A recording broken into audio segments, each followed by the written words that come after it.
Bonjour à tous, c'est GLG et je vous souhaite la bienvenue sur cette nouvelle vidéo, une vidéo de smartphone par semaine en ce moment, avec le Doogee S98, double écran, double plaisir. Comme il nous a dit, oui, un téléphone plutôt bien spéqué, vous allez voir, qui est assez intéressant hein, dans la conception et tout, et assez surpris par Doogee sur ce coup-là. Allez, parce que voir les produits en photo, bah, c'est bien, mais les voir en vidéo c'est mieux, alors débridez-vous et découvrez tous nos tests high-tech ou smartphone. Et surtout, je vais vous préciser, Philo qui est rémunéré par la marque pour notre travail, ça change rien au dossier. Je vais vous le présenter, je donnerai son prix, la promo, et chacun se fera son bel.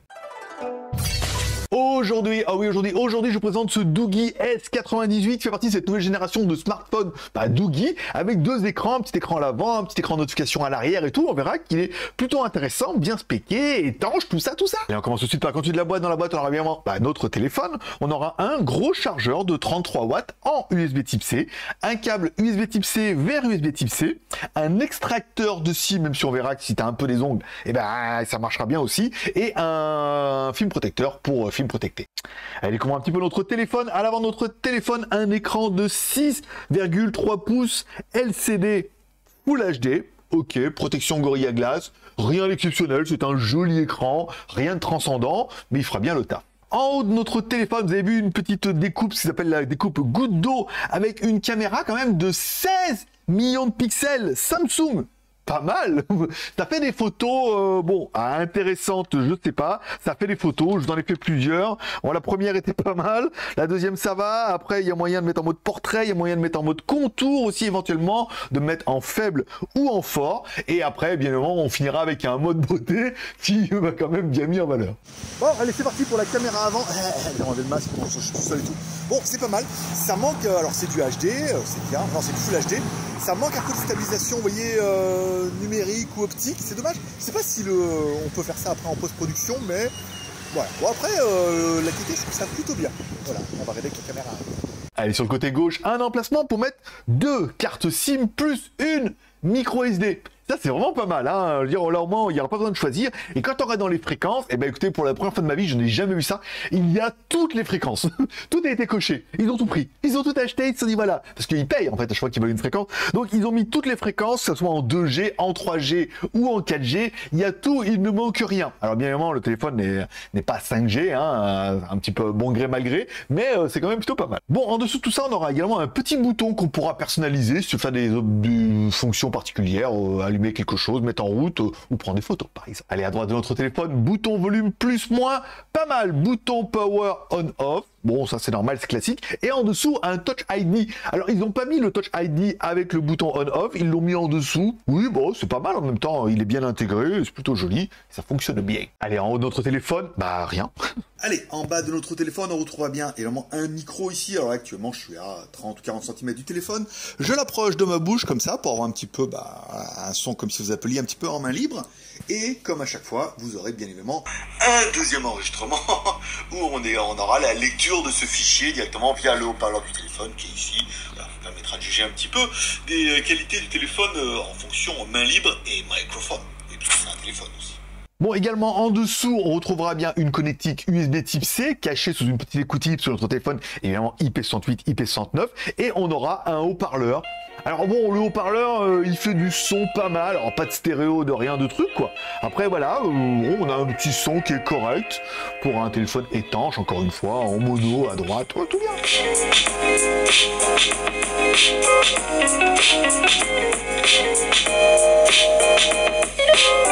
Allez, à l'arrière de notre téléphone, le gros dossier, 3 caméras, une caméra de 64 millions de pixels, une caméra de 20 millions de pixels Sony IMX350 avec vision de nuit, pas mal, et une caméra de 8 millions de pixels apparemment qui est donnée pour du Samsung avec un mode angle large. Alors je vous ai fait une tripotée de photos, hein. On commencera alors photo en 64 millions de pixels, ok, on prend une photo, c'est pas mal.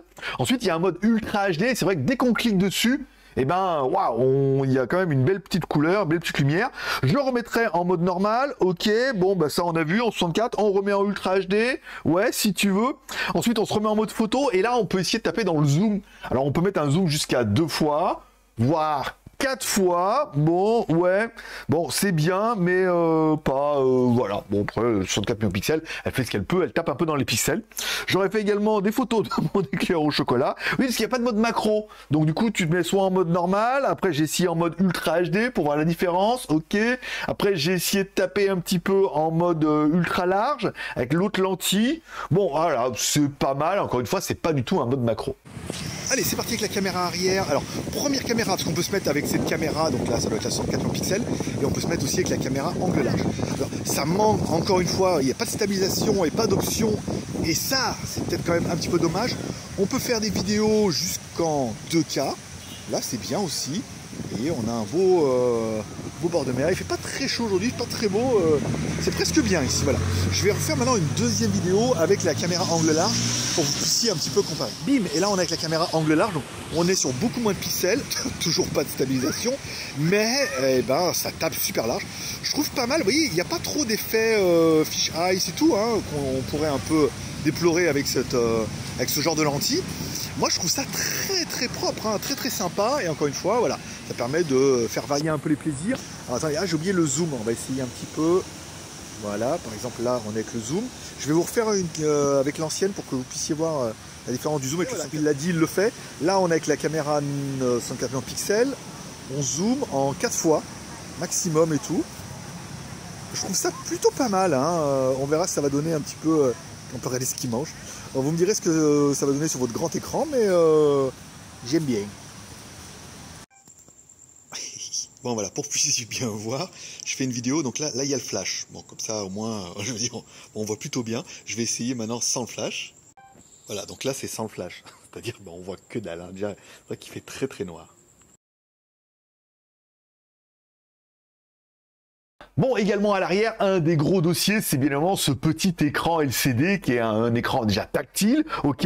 Il permettra d'avoir les notifications, hein, d'avoir l'heure, la date, si tu as des messages et tout, si tu reçois un appel, si tu veux par exemple changer la musique et tout. Alors, nous, dans notre version de base, la ROM doit être mise à jour et on n'a pas toutes les fonctions qu'on aurait pu espérer. Mais pour l'instant, déjà, c'est quand même déjà très prometteur parce que Doogee mise vraiment là-dessus. C'est déjà leur deuxième téléphone avec cette technologie-là.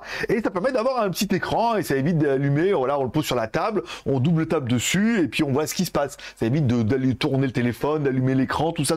Mais je trouve ça plutôt joli. Il y a le fond d'écran pour l'instant avec la montre ou un fond d'écran classique et tout. Il y a un gros potentiel, hein, pour cette évolution et moi j'aime beaucoup. Bon, à l'arrière de notre téléphone, et dans notre téléphone, bien évidemment, une grosse batterie de 6000 mAh, ok, on l'aura vu, avec une charge rapide de 33 watts. Ça c'est pas mal, ça c'est bien, avec 33 watts ça suffit plutôt pas mal. Et on a également une charge sans fil. Alors apparemment 15 watts, ok, en charge sans fil, ça paraît un peu normal. Et voilà, après j'ai rien sans fil moi, donc pour l'instant ça m'intéresse pas, mais sache qu'il y a. Allez, on continue un petit peu avec la partie hardware et notre lapin malin qui a donné un petit peu le score de l'animal. Alors on a un score à 200 000 points, c'est pas mal mais pas ouf. Encore une fois, je rappelle c'était un G96, un Helio G96, donc la version 95, mais version un peu gaming boostée, mise à jour et tout. Bon bah c'est pas mal, ça fait un petit score sympathique, ça suffira largement pour propulser ton téléphone. Bon, au niveau de la mémoire, ils sont pas foutus de votre gueule. 8 Go de RAM. 256 Go de ROM, plus on a bien vu 12 SIM plus micro SD, il n'y a pas besoin de choisir. Donc 8 plus 256 plus de la micro SD, on peut dire que franchement c'est royal. On a l'impression que ça coûte plus rien la mémoire, mais bon voilà, je ne peux pas avoir autant sur le mien. Allez, au niveau d'Android, on est bien sur du Android 12. Qu'est-ce que ça change? Pas bien grand chose par rapport au 11, voilà, si ce n'est, voilà, t'as Android 12 in a box, voilà, trop bien. Bon bah on y retrouve facilement, c'est petit, il y a tous les réglages dedans, les services Google, tout ça, voilà. Alors si t'es capable de m'expliquer en détail pourquoi le 12 est mieux que le 11, vas-y, fais-toi plaisir en commentaire, mais bon, pour l'instant, comme ça, brut pour point, c'est bien. Allez, on continue avec la partie jeu. On fait tourner notre Real Racing 3, et ce que je veux dire, c'est que notre téléphone fonctionne plutôt bien, en fait, ça lag pas, notre jeu tourne en Full HD. C'est joli, c'est propre, c'est limpide, c'est clair et tout. En plus, j'ai bien joué, on saute sur la fin, mais bon, c'est juste pour faire un peu des pixels, pour le faire énerver un petit peu. Et on verra tout à l'heure qu'il y a également un mode gaming dans le téléphone pour booster un peu les performances. Allez, au niveau de la connectivité, notre téléphone est bien évidemment en Bluetooth 5, normal, Wi-Fi, ABGN, AC, nanana, 2 Go 4 ou 5 Go, normal. On a bien évidemment le NFC dans notre téléphone. On a la radio. Ah oui, s'il te plaît. Alors bien évidemment, il faudra mettre une prise casque. Alors je sais pas où tu vas la mettre, la prise casque. Non, pas là où tu penses. Bah, en USB type C, quoi. Faudra mettre un casque en USB type C, sinon, bah, là, il te dit, il n'y a pas d'antenne. Donc, c'est un peu dommage. Bon, au niveau du GPS, premier fixe, 1 seconde 13. Deuxième fixe, 1 seconde 13. Pas mal. Bon, on est bien sur du GPS, du GLONASS, du Badoo, du Galileo, tout ça. On a tout ça dit. C'est bien, c'est propre et tout. Il n'y a pas, de gros reproches. Je me dirais, c'est assez nul. Non, tout est bien. Bon, les petits plus, en plus, il est bien évidemment IP68 et IP69. Résistant, il n'est pas fait pour aller téléphoner au dauphin, mais tu vois, s'il tombe dans l'eau, dans la neige, dans le sable et tout, il sera quand même beaucoup plus résistant. IP69, il est renforcé sur les côtés. Encore une fois, il n'y a rien d'incassable dans la vie, hein. Voilà, vous pourrez tout casser, mais voilà, il est quand même beaucoup plus résistant. On aura bien aimé le mode jeu turbo et tout dedans. Là, tu mets dedans, tu mets jeu, tu mets turbo. Et là, tu vas pouvoir aller dans les réglages, paramétrer ce que tu veux en priorité et tout. Ça, c'est ta vie. Voilà, tu peux aller dedans, faire ton truc. On a également un mode enfant qui va vachement simplifier les icônes et empêcher d'aller faire plein de trucs. Je crois pas que ce soit vraiment le téléphone pour donner à tes gamins, mais bon, après, voilà, quoi, tu peux le prendre. Ou c'était peut-être pour pas dire le mode femme. Voilà, comme ça, il dit, ta femme a besoin d'un mot de passe, et ils ont changé le nom. Voilà, ils avaient que le mode enfant. Allez, vous allez me dire, mais combien pour le chat dans la vitrine? Alors, ce téléphone sera, alors apparemment, il est déjà sur AliExpress, hein, à ce prix-là, mais ils nous ont annoncé que c'était vraiment le 28. Donc, comme on n'est pas encore le 28, peut-être qu'on est un peu en avance, et peut-être que le prix sera encore plus intéressant. Alors, si on prend le prix comme ça, brut pour point, sur AliExpress, il est à 321 €. TTC, normalement, expédié depuis la Chine, la TVA est inclus dedans et tout. Allez voir quand même sur le site, fait des simulations. Il existe également de nombreux packs avec des montres et tout. Si pour 20-30 balles de plus, tu peux avoir une petite montre connectée et tout, ça peut faire le petit cadeau sympa. Chérie, je me suis acheté un téléphone, mais pour toi, tu auras la montre. Au cas où, voilà. Bon, après, moi, je trouve que pour le prix, le téléphone, il est quand même plutôt intéressant, c'est plus spéqué. Encore une fois, il va plaire à beaucoup de personnes pour son petit côté un petit peu chef de chantier, double écran, bonne caméra, 64 millions de pixels et tout. Il est quand même très, très bien spéqué, malgré tout. Mais voilà, et d'autres vont me dire, ah non, le téléphone, il est pas du tout pour moi. Je préfère vraiment un petit téléphone de pétasse avec une grosse coque bien dégueulasse. Bah, ça revient un peu au même, mais en moins bien, presque. Et voilà, n'oublie pas de me dire tout ça en commentaire, ce que tu penses de ce téléphone-là. T'as aimé la vidéo? Bim, pouce en l'air. T'as pas aimé la vidéo? Bim, pouce en bas. T'as aimé ne pas aimer la vidéo? Coquin. Voilà, bon bah pouce en l'air. Après, t'as pas aimé la vidéo. Là, tu te dis, bah, me le pouce qu'il te plaît, c'est moi qui régale. Et voilà, ça sera tout pour aujourd'hui. N'oublie pas de t'abonner. La semaine prochaine, on a le OnePlus 10 Pro, un 5G. Un téléphone à 1000 balles quand même. Voilà, quoi. Toutes les semaines, un petit téléphone. Et j'attends, Ulefone m'a confirmé et tout. Voilà. Il va y avoir régulièrement des téléphones. Donc, si t'aimes les téléphones, tu t'abonnes. Si t'aimes les produits high-tech, tu t'abonnes. Tu aimes les surprises. Les produits un peu... Surprise, oui, on en a parlé dans le live par exemple du mercredi sur GLG Vidéo, mon autre chaîne, où je présente tous les produits que je reçois. J'ai plein de trucs, j'ai une trottinette 1200 watts, tout ça, voilà. Tu t'abonnes, tu cliques sur la cloche. Moi je vous remercie de passer me voir, ça m'a fait plaisir. Je vous souhaite à tous une bonne journée, une bonne semaine. Prenez soin de vous, prenez soin de vos proches, gardez le moral et surtout, restez ouverts. Moi forcément je vous kiffe. Et je donne rendez-vous à bientôt, parce que là, lundi, mardi, plein de vidéos là, tu vois, la semaine prochaine, ça va être dingue. Allez, bye bye.